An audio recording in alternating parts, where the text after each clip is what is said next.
Wow, what a year it has been, right? I have to admit that I have been feeling a little anxious in the last couple of months.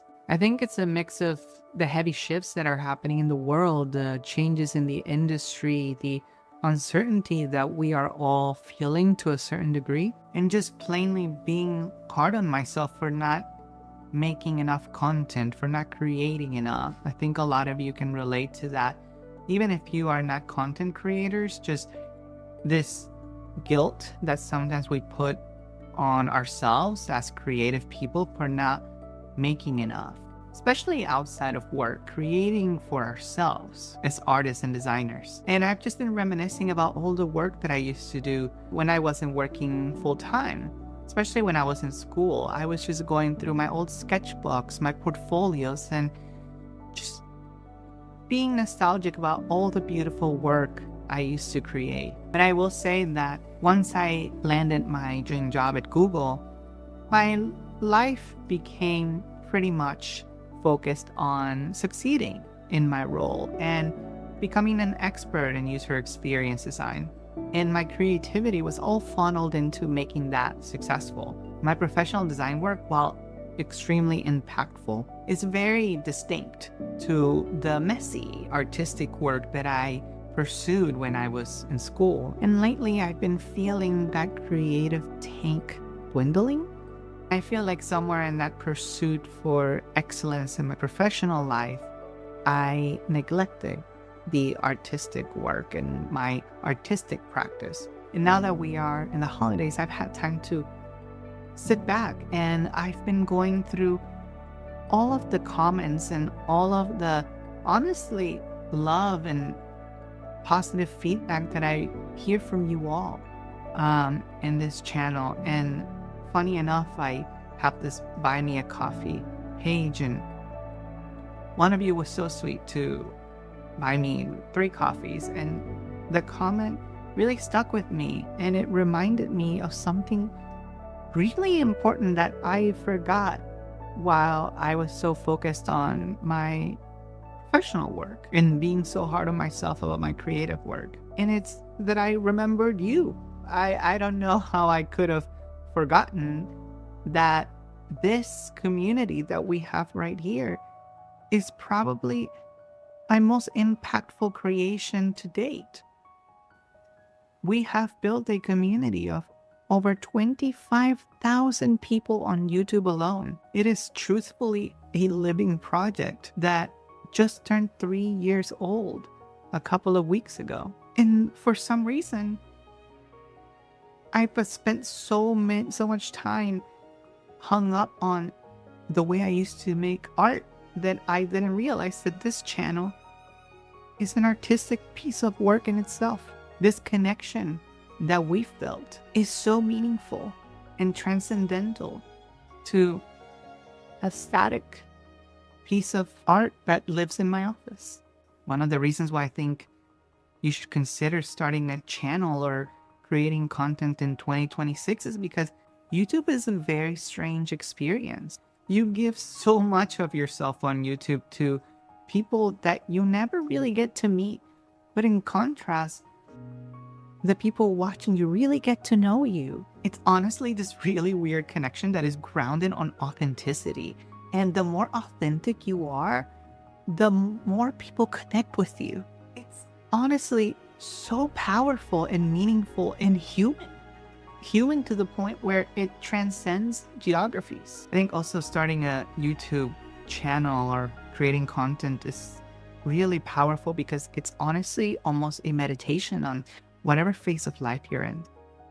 For me, it's a really interesting meditation on adulthood, where a lot of people, including myself, struggle with building friendships and relationships, especially in this disconnected world that we live in. I've actually had one of those really tough experiences with friendships this year. I lost my best friend, and that was a really powerful example of how important it is to build connection with other people, which is really hard to do as an adult. And in that really sad moment that I found myself, I reverted back to you all, to your comments, to the positive reinforcements that I hear from you all in the comments. And that really felt like a lifeline at that point. And it would not exist if I hadn't taken the step into the unknown to build this community 3 years ago. It honestly made me realize that creating content, especially on YouTube, it's almost like creating a bridge.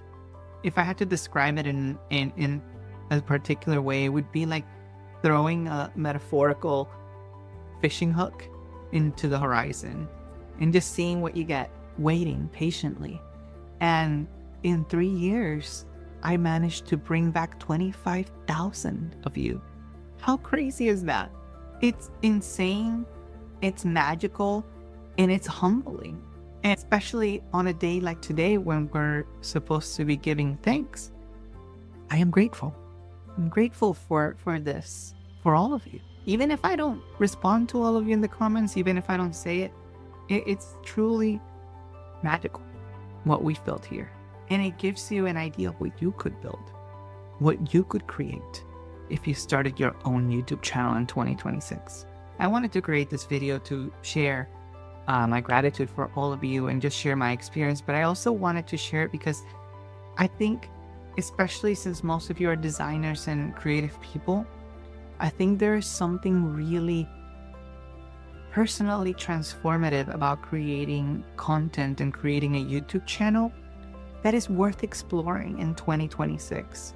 None of what you hear out there about whether it's a saturated niche or if it's already been done matters. You know why it doesn't matter? Because the truth is that nobody's going to see the world the way that you see it. Nobody's going to explain topics the way you explain them. No one is going to share their thoughts and their opinions the way that you do. And in a world where artificial intelligence created content is becoming pervasive, we need more human voices. We need more of you, especially creative, from creative people like us that question the world, approach things from a lens of criticality. That is truly valuable right now. And it transcends your fear of whether it will work out or not.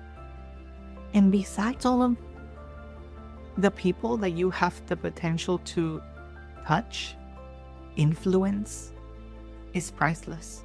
That experience alone is priceless. And it doesn't matter how many people view you, because even if you have one whose life you change, whose way of thinking you disrupt, that's already made it all worthwhile. Hazel? No. This is another one that I'm grateful for. Look at this little new puppy that we got. Her name is Hazel. She's Pixel's little sister. Say hi, Hazel. Hi. Definitely grateful for this crazy little raptor. Look at her. She's so crazy. But for real, you all, start your YouTube channel. Start creating content. Think about it as a sanctuary for your creativity. A place where you can retreat and be yourself outside of the daily grind and your professional life. And if you're in a tough place right now where you were unfortunately laid off, think about it as your new venture. Something that you never know the potentials that could unlock. Let you go. It could truly become a lifeline in a time that's difficult. But do it from a place of wanting to build something genuine, something that is truly authentic to you. The rest will come on its own. Don't worry about the rest. If you take anything away from this video, take this. Creating content or creating a YouTube channel is a way of putting yourself out there, to sharing what you know with the world. And when you share yourself with the world in an authentic way, the universe responds back. And that is not by coincidence. I don't believe it. I don't think it's by coincidence. I honestly think that's by design. Call it whatever you want. Cosmic design, universal design. But it is by design. If there's anything that I learned, is that the blueprint is out there. You can use me, you can use any other person that you admire. But the secret ingredient The one thing that can make it all happen and true is you. You are the secret ingredient. Thank you for being here. Thank you all for these 3 years of support. Have a happy Thanksgiving if you're in the United States. Happy holidays. And with that said, I will see you all in the next video. Bye.